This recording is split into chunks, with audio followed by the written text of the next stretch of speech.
मेरा 4 बच्चा ही था।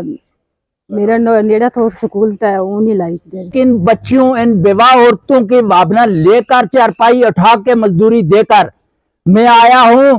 तो अपने आंखों के तारे हैं, उनको ही जो है वो बैकडोर एंट्री करके आगे लाया जा रहा है। ये जो आया कि जो रिक्रूटमेंट हो रही है डिफरेंट स्कूल्स में, और ये गवर्नमेंट एजुकेशन डिपार्टमेंट को इसकी रिक्रूटमेंट कर रहा है। देखिए, पिछले कुछ दिनों से लगातार इसमें एम्बेजलमेंट की स्मेल आ रही है। यहां पे ऐसा लग रहा है कि कुछ जो अपने आंखों के तारे हैं, उनको ही जो है वो बैकडोर एंट्री करके आगे लाया जा रहा है। जिस तरीके से उनकी नोटिफिकेशन पर देखा जाए तो उस पर क्लियर कट ये लिखा गया था कि जो विडो होगा, ऑर्फन जो होगी कोई, या कोई जो सबसे गरीब होगा, उसको जो है उस जिम्मे में लाया जाएगा। लेकिन यहां पे इस किस्म का कोई भी नहीं है। और दूसरा, आज इलेक्ट्रॉनिक का मीडिया है, प्रिंट मीडिया का दौर है और सोशल मीडिया का दौर है। तो जहां पे एजुकेशन डिपार्टमेंट को एक वाइड पब्लिसिटी करनी चाहिए थी इसकी, उसको करने में वो नाकाम हुए हैं, पूरी तरीके से फेल हुए हैं। और उन्होंने किसी भी प्रिंट मीडिया, इलेक्ट्रॉनिक मीडिया या सोशल मीडिया का सहारा नहीं लिया है। उसके अलावा भी उनके पास बहुत सारे साधन थे। वो सरपंचेस को इन्फॉर्म कर सकते थे, वो पेंचेस को इन्फॉर्म कर सकते थे, वो नंबरदार को इन्फॉर्म कर सकते थे। जहां पे वो पूरी तरीके से फेल हुए हैं, उनने सिलेक्टेड लोगों को बुलाया, उनके फॉर्म लिए और उनको अपॉइंटमेंट हाथ में दे दी। ये कहीं ना कहीं उनकी जो क्रेडिबिलिटी है उस पर एक सवालिया निशान खड़ा करता है, और हम इसकी कड़े अल्फाज में निंदा करते हैं। हम ये एलजी इंतजामिया से अपील करते हैं, सेक्रेटरी एजुकेशन डिपार्टमेंट से अपील करते हैं, चीफ एजुकेशन ऑफिसर से अपील करते हैं, डिप्टी सीईओ मेंढर से अपील करते हैं, और कंसर्न जेडीओ से, मेंढर, मनकोट, बालाकोट और जितने भी जोन्स आते हैं, हम ये कहना चाहते हैं यहां से, वकला हजरात यहां पे कहते हैं, जब भी कोई पीड़ित होता है, कोई दुखित होता है, वो हमारे पास आता है। तो हम ये आपके चैनल के माध्यम से ये कहना चाहते हैं कि इस पे दोबारा से रीथिंक किया जाए। और जिस तरीके से मेरे साथी, मेरे मीडिया वाले भाई ने पूछा कि ऑनलाइन एक बेहतरीन ऑप्शन हो सकता था, अगर वो ऑनलाइन पोर्टल खोलते, उस पर नॉमिनेशन लेते, उस पर फॉर्म फिल करवाते, तो बहुत सारे लोग भरते। हमें फोन आ रहे हैं कि जनाब यहां पे हमें पता ही नहीं है, फॉर्म फिल हो गए, लिस्ट आउट हो गई है। मैं कहना चाहता हूं आपके मीडिया के चैनल्स के मुसाफिर से कि इनकी दोबारा से री इन्वेस्टिगेशन करके, दोबारा से जो री एडवर्टाइजमेंट करके दोबारा से फॉर्म निकाले जाए और वाइड सर्कुलेशन करके पब्लिक की डोमेन में लाया जाए, और यह बताया जाए कि कौन कौन लोग इसके अहल हैं, किस किस लोगों को यहां पर लगाना है। ये बेसिकली गरीब लोगों को एक सहायता का प्रोग्राम है।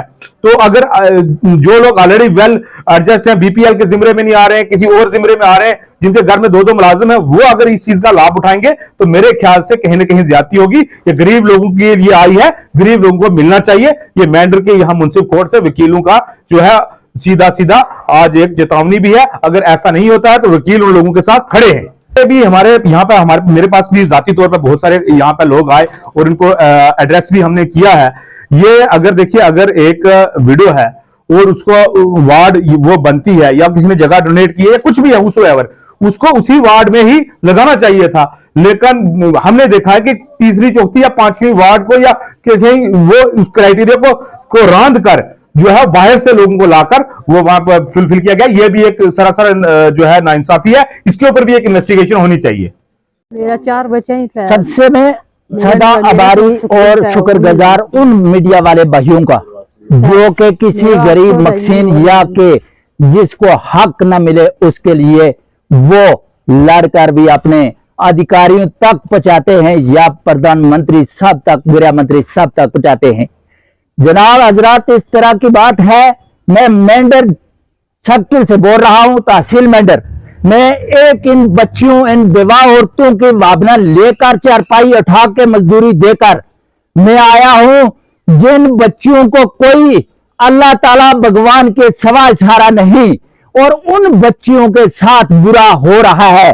और वो मैं अपने डीसी साहब से, अधिकारी से रिक्वेस्टेड, एसडीएम साहब से रिक्वेस्टेड, लिहाजा जिस जजो साहब ने ये काम करके और ऐसा काम किया है, चाहे उसने रिश्वत खाई है, चाहे उसने जो भी ऐसे बच्चों के साथ अन्याय किया है, वो देश, पूरा भारत देश इसके ऊपर कड़े से कड़ा कदम उठाएगा, और उनके साथ, उन विवाह बच्चों के साथ और संजोग देकर उनका हक दिलाएगा।